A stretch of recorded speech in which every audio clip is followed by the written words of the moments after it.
Hey guys, आप सभी का वेलकम है गुरुकुल हब यूट्यूब चैनल पर। आज की इस वीडियो में हम ग्रुप डी एग्जाम की पूरी सटीक रणनीति के बारे में बात करेंगे।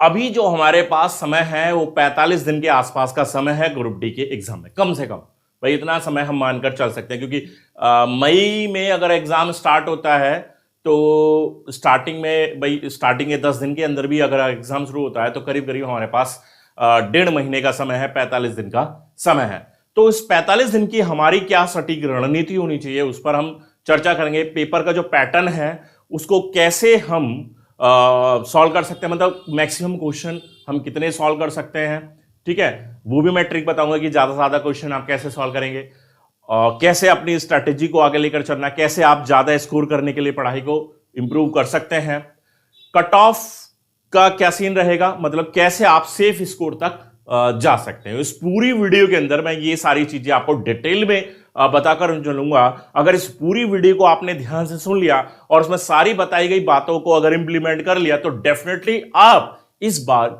ग्रुप डी के एग्जाम को 100% पास कर लेंगे, है ना। केवल वीडियो देख लेने से काम नहीं चलता, है ना, उस पर थोड़ा मेहनत भी करना है। जब इस वीडियो को आप देख लेंगे तो जो जो इसमें मैंने सारी चीजें बताई हैं वो आपको डेफिनेटली करके देखनी होंगी। क्लियर? तो वीडियो पसंद आए फिर उसको लाइक करना, ना पसंद आए बिल्कुल भी लाइक मत करना, शेयर करना दोस्तों के साथ और चैनल को सब्सक्राइब करना।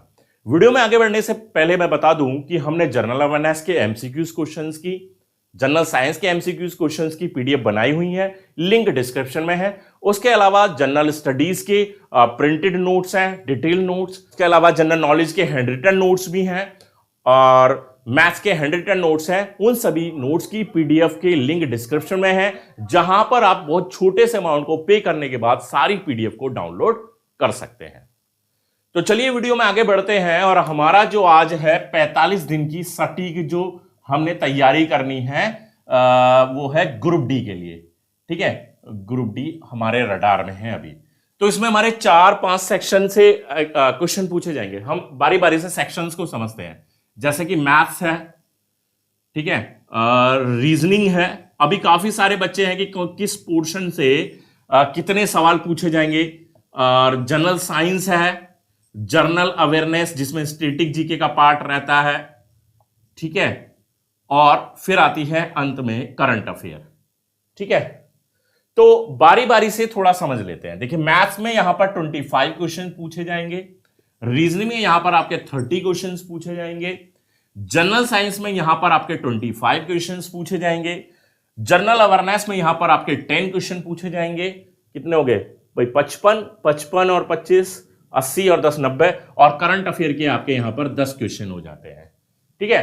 तो ये है पूरा सिनेरियो जो कि एग्जाम पैटर्न कुछ इस तरीके से बनकर आएगा आपके सामने। बारी बारी से एक एक चीज को मैं यहां पर बताऊंगा। देखिए मैथमेटिक्स में 25 आपके क्वेश्चंस है 25 मार्क्स के, और लगभग मैं मानता हूं 25 ही आपके यहां पर चैप्टर्स भी हैं, है ना। 25 से 26 यहां पर आपके चैप्टर्स है जहां पर आपको अच्छी खासी कमांड करनी है। क्लियर? अगर आपको 25 क्वेश्चंस करने हैं। अब वो कौन कौन से चैप्टर्स हैं उसके लिए सबसे बढ़िया है कि ग्रुप डी के पीवाईक्यूज उठा लो पिछले वर्षों के, है ना। पीवाईक्यूज उठा लो तो वहां से आपको एक रफली ये पता चल जाएगा भाई इस टॉपिक से इतने सवाल आ रहे हैं। कोई भी 5 सेट करके देखना, 5 सेट से ही पता चल जाएगा आपको कि परसेंटेज से कितना सवाल है, नंबर सिस्टम से कितना सवाल है, अगर ट्रिग्नोमेट्री आता है तो कितना आता है, मेंसुरेशन पूछा जाता है तो कितना पूछा जाता है ना, टाइम एंड वर्क से कितना सवाल आ रहा है, एवरेज से कितना सवाल आ रहा है। तो ये आपको थोड़ा सा रफली आइडिया यहां से मिल जाएगा, ठीक है। और सही बताऊं तो मैथमेटिक्स अगर आपने इतना कर लिया ना जितना प्रीवियस ईयर क्वेश्चंस पूछा जा रहा है, तो मैं कहता हूं आप 25 के 25 क्वेश्चन पार कर लोगे, आपको कोई कठिनाई नहीं आनी।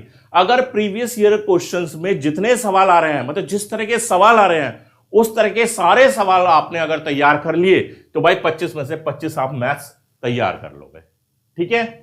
आते हैं रीजनिंग। रीजनिंग का खेल थोड़ा सा निराला है, क्योंकि रीजनिंग के 2-3 टॉपिक जो हैं, जैसे पजल हो गया, सोलोजिम्स हो गया, कथन और निष्कर्ष वाला टॉपिक, और एक हो गया कथन पूर्व धारणा वाला सवाल हो गया। तो ये वाले सवाल जो है ना थोड़े से बच्चों को थोड़े से प्रॉब्लम करते हैं। अगर आपने इन पर अच्छी खासी कमांड कर ली है ना, इन 2-3-4 टॉपिक जो है ये है ना, फिर कोई दिक्कत है, क्योंकि फिर तो छोटे छोटे टॉपिक है, क्लासिफिकेशन, एनालॉजी है, ब्लड रिलेशन है, डायरेक्शन है, डाइस है, और एक कैलेंडर इंपॉर्टेंट टॉपिक है। कैलेंडर से हर एग्जाम में, हर शिफ्ट में 2 सवाल कम से कम पूछे जा रहे हैं। ठीक है, तो ये थोड़ा सा आपको कवर करना है। और यहां पे भी मैं मानता हूं कि अगर आपने मेहनत कर ली है ना, ये भी पता कैसे लगेगा, ये भी आपको प्रीवियस ईयर क्वेश्चन से ही पता चलेगा। ठीक है, तो यहां से आपने कितने सवाल कम से कम कर लोगे, 25 सवाल आप यहां भी कंप्लीट कर लोगे। ठीक है, 25 सवाल आप यहां भी कंप्लीट कर लोगे। अब आता है हमारा जनरल साइंस, सबसे इंपॉर्टेंट, सबसे tough part general science. General science की अगर मैं बात करूं तो एनटीपीसी के मुकाबले जनरल साइंस ग्रुप डी में ज्यादा एडवांस लेवल का क्वेश्चन पूछा गया है। पिछले 2018 के एग्जाम में भी ऐसा हुआ। एएलपी का भी एग्जाम था, एएलपी से भी ज्यादा एडवांस क्वेश्चन हमने देखा ग्रुप डी में पूछा गया। ऐसा ही एनटीपीसी में, जैसे कि इस तरह के अब एग्जाम चल रहे हैं, तो यहां पर भी जनरल साइंस से कुछ ज्यादा बड़ा खतरनाक क्वेश्चन नहीं पूछा गया, बट ग्रुप डी से पूछे जाने की बिल्कुल संभावना है। ठीक है, इसलिए आपको जनरल साइंस पे थोड़ा अच्छा सा प्रिपेयर करना पड़ेगा। कोई भी एक पर्टिकुलर बुक ले लीजिए जहां पर एमसीक्यूज भी क्वेश्चंस हो, और एक बुक ले लीजिए जहां पर 1 लाइनर में क्वेश्चंस हो। दोनों को बारी बारी से समय समय पर उसको तैयार करते चलिए। ठीक है, साथ ही मैं यहां पर कहूंगा कि प्रीवियस क्वेश्चन यहां पर भी आपको ध्यान देना है, क्योंकि उसी से हमें एग्जाम की टेंडेंसी का सही से पता चलता है। आप प्रीवियस क्वेश्चन तो कभी भी किसी भी एग्जाम में इग्नोर ही मत करो, है ना। ऐसा नहीं है कि डायरेक्ट डिक्टो क्वेश्चन पूछ लिया जाएगा, लेकिन आपको पता तो चल जाएगा भाई हमारे डाइजेस्टिव सिस्टम से किस किस तरह के सवाल पूछे जा सकते हैं, किस किस तरह के सवाल जो हैं वो इंपॉर्टेंट है। समझ रहे हैं ना। हमारा अगर हम स्केलेटन पढ़ रहे हैं तो स्केलेटन से किस किस तरह का सवाल बन पाता है। ठीक है, अगर हम पादप जगत का वर्गीकरण पढ़ रहे हैं तो वहां पर किस तरह के सवाल पूछा जाता है वो आपको पता चलेगा प्रीवियस ईयर क्वेश्चन से, कि क्या इंपॉर्टेंट है क्या इंपॉर्टेंट नहीं है। तो ये चीज आपको थोड़ा सा करना है। स्टैटिक जीके में भाई एनटीपीसी का फेवरेबल पार्ट रहा है, लेकिन ग्रुप डी में भी 10 सवाल पूछे जाएंगे। अब 10 सवाल में मैं आपको बता दूं, हिस्ट्री से एक सवाल जरूर पूछा जाएगा, ज्योग्राफी से सवाल डायरेक्ट जरूर पूछा जाएगा, पॉलिटी से पूछा जाएगा, एक सवाल इकोनॉमी से पूछा जाएगा। बाकी 6 सवाल बच जाते हैं, जिसमें विभिन्न राज्यों के मुख्यमंत्री, राज्यपाल से संबंधित सवाल पूछा जाएगा। किसी भी कंट्री की कैपिटल करेंसी, राज्यों की राजधानी भी पूछी जा सकती है यहाँ पर, है ना। और साथ ही सीईओ कंपनी के ब्रांड एम्बेसडर कौन है, अभी किसी भी पद, कोई भी नई नियुक्ति हुई है किसी भी पद पर, तो वो सवाल पूछा जा सकता है। डेट पूछी जा सकते हैं, फुल फॉर्म यहां पर पूछी जा सकती हैं। नेशनल पार्क कौन कौन से हैं, अभ्यारण्य कौन से हैं, कौन कौन सी जनजातियां निवास करती हैं भारत में, है ना, कौन से राज्य में निवास करती है, कौन से राज्य, कौन सा फेस्टिवल है, नृत्य है, लोक नृत्य है ना। बहुत बड़ा पार्ट है स्टैटिक जीके। तो स्टैटिक जीके को थोड़ा सा इंटररिलेट करके चलना है आपको करंट अफेयर से। पिछले 18 महीने की, 18 मंथ्स की आपको करंट अफेयर तैयार करनी है। अब 18 महीने की करंट अफेयर कहां से कहां तक की आप मान सकते हैं भाई। मेरा कहना यह है आप शुरू कीजिए 18 में 20 महीने कर लोगे कोई नुकसान नहीं है, लेकिन 18 में अगर 16 महीने कर लिए तो दिक्कत है। तो मैंने जब एनटीपीसी की तैयारी करने वाले बच्चों को बताया था, तो आप भी उसी को फॉलो कीजिए, क्योंकि काफी सारे कॉमन ऐसे बच्चे हैं जो एनटीपीसी का एग्जाम भी दिए हैं और ग्रुप डी का एग्जाम भी देने वाले हैं। तो आप जुलाई 2019 से शुरू कीजिए, जुलाई 2019 से शुरू कीजिए, 6 महीने वो हो गए, है ना। और 2020 के 12 महीने हो गए, ये हो गए आपके 18 महीने। लेकिन मैं यहां पर कहूंगा कि आप मार्च 3 महीने और जोड़ लीजिए, 2021 तक की आप करंट अफेयर कम से कम तैयार करके चले, तो आपको करंट अफेयर में कोई दिक्कत नहीं आने वाली है। अब करंट अफेयर से ही आपको यह पता चल जाएगा कि किस किस तरह के सवाल स्टैटिक जीके में हमें तैयार करने हैं, क्योंकि स्टैटिक जीके अगर करंट अफेयर से इंटर रिलेट करेंगे तो वहां आप स्टैटिक जीके पर अच्छी खासी पकड़ बना पाएंगे। क्योंकि भाई 18 महीने के अंदर, 20 महीने के अंदर कोई भी राज्य में कोई भी फेरबदल हुआ है किसी भी चीज को लेकर, तो वो सवाल स्टैटिक जीके का बनता है, करंट अफेयर का बनता है। ठीक है, साथ ही कोई भी किसी भी आयोग का कोई पद नया नियुक्त किया गया तो स्टैटिक जीके का क्वेश्चन है, साथ ही करंट में भी बन जाता है ना। किसी भी कंट्री के किसी भी व्यक्ति किसी भी उच्च अधिकारी या उच्च पद पर आसीन व्यक्ति ने भारत की यात्रा की है तो उस देश की कैपिटल आपको याद कर लेनी है, करेंसी, क्योंकि वहां से सवाल पूछा जाएगा। स्टैटिक जीके का सवाल होगा, लेकिन इंटरनेट की हमने करंट अफेयर्स है। तो ऐसे हम डायरेक्ट उन क्वेश्चन पर पहुंच जाते हैं जो एग्जाम ओरिएंटेड है और यहीं से सवाल आपके पूछे जाते हैं। ठीक है, तो ये पूरा हमने एग्जाम पैटर्न को समझा, है ना, कहां कहां से किस किस तरह के सवाल पूछे जाते हैं वो हमने समझा। अब बात की ये है कि अब इस चीज को आपने बारी बारी से, भाई सबको अलग अलग टाइम आपको दे देना है, सबको अलग अलग टाइम दे देना है। मान लीजिए आपने 2 घंटा मैथ्स को दे दिया, 1 घंटा रीजनिंग पढ़ लेंगे, काफी है। ठीक है, अब जीके, जीएस और करंट अफेयर इन सबको मिलाकर अगर आपने 3 घंटा दे दिया तो भी काफी है। तो 3 तो 5 और 6 घंटा आपका यहां पर हो गया। लेकिन इसके साथ साथ आपको डेली एक काम जरूर से करना है जो कि प्राइमरी आपका वर्क रहेगा, है ना। ये तो करना ही करना है, ये तो आपकी नींव को मजबूत करेगा। लेकिन जो फाइनल टच देगा, फाइनल टच, भाई एक मिट्टी का हमने घड़ा बनाया, तो मिट्टी का घड़ा बनाने के लिए हमें सबसे ज्यादा जरूरत होती है मिट्टी की, है ना। और कुम्हार उसे अपने हाथ से तराश कर एक घड़ा बना देता है। लेकिन घड़ा सुंदर कब लगेगा? घड़ा सुंदर कब लगेगा? जब उस पर अच्छे अच्छे कलर किए जाएं, अच्छी अच्छी चित्रकारी की जाए, है ना। नॉर्मल घड़े जैसा लगेगा, वरना घड़ा हमने बना लिया और बना के उसे पका दिया आग में, तो नॉर्मल घड़े जैसा लगेगा। लेकिन अगर उन नॉर्मल घड़ों में से कुछ एक डिफरेंट घड़ा निकालना है तो क्या होगा? उसके ऊपर अच्छा कलर किया जाए, अच्छी चित्रकारी की जाए। तो ये तो आपने घड़ा तैयार कर लिया यहां पर, लेकिन अब क्या करना है? उस पर चित्रकारी करने के लिए डेली आपको एक मॉक टेस्ट लगाना है।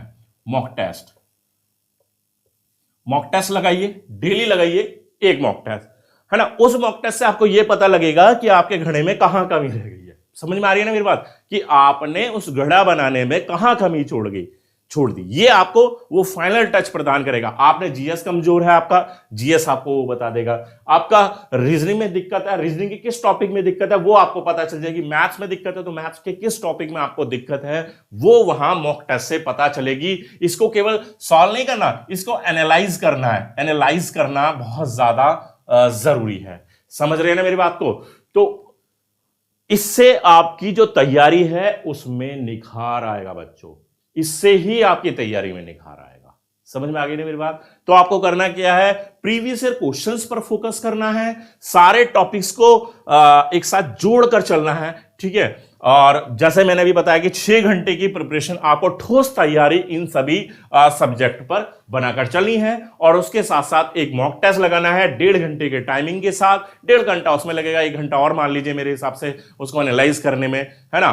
तो 2.5 घंटा, मतलब ये है कि 8 साढ़े 8 घंटे की तैयारी में आप 45 दिन की तैयारी में पूरी तरह से परिपक्व होकर तैयार हो जाएंगे ग्रुप डी एग्जाम को तैयार करने में। अगर मैं यहां पर सेफ स्कोर की बात करूं, देखिए सेफ स्कोर इतनी जल्दी बताना बहुत बड़ा मुश्किल वाला काम है। लेकिन जिस तरह की वैकेंसीज है, अगर हम लास्ट ईयर के कंपेयर करें तो वैकेंसीज की संख्या पहले के मुकाबले 1.5 गुना है, लेकिन कंपटीशन भी बड़ा है। तो मैं यह कहूंगा कि आप अभी देखिए, जैसे एग्जाम शुरू भी नहीं हुआ तो आप 70 का स्कोर एक सेफ स्कोर मान सकते हैं। 70 प्लस अगर आप कर रहे हैं तो मैं मानता हूं कि आप इस बार कहीं ना कहीं सरकारी नौकरी जरूर ले लेंगे ग्रुप डी के अंदर किसी न किसी पोस्ट पर। तो 70 प्लस की कोशिश कीजिए, इन तरह की तैयारी को आप अपने बेहतर तैयारी को लेकर चलिए।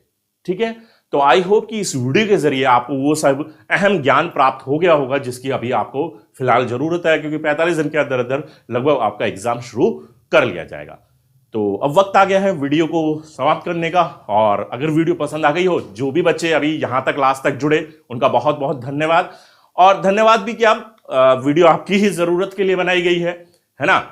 तो पसंद आ गई हो तो वीडियो को लाइक कर दीजिए, अब लाइक करने का समय है। शेयर कर दीजिए दोस्तों के साथ। चैनल को सब्सक्राइब नहीं किया है, चैनल को सब्सक्राइब भी कर दीजिए। और जो मैंने तरीका बताया है उसको इंप्लीमेंट जरूर से करना, तभी इस वीडियो को बनाने का मेन पर्पस जो है वो सिद्ध हो पाएगा।